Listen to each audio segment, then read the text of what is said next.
দৰ্জাৰ মুখতে যি কাৰ্টন এটা দি লৈছোঁ, কাৰণ চৰাইখিনি উলিয়াই দিছোঁ বৰ্ডিঙৰ পৰা। ধুনীয়াকৈ দৌৰি আছে সিহঁতে, ডাঙৰ হৈছে আৰু অলপ অলপ দানা খাই আছে।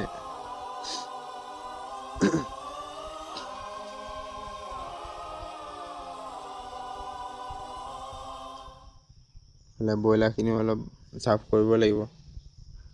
ব্ৰইলাৰটো আৰু 2-3 দিনৰ পিছত এৰি দিম, ধুনীয়াকৈ বৰ্ডিঙৰ পৰা উলিয়াই দিম।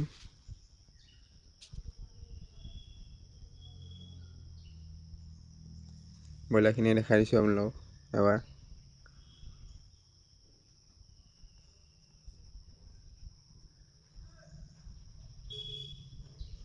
এই ব্ৰইলাৰখিনি অলপ লেতেৰা হৈছে, তলটো চাফ কৰি দিব লাগিব অলপ, আজি চাফ কৰি দিম।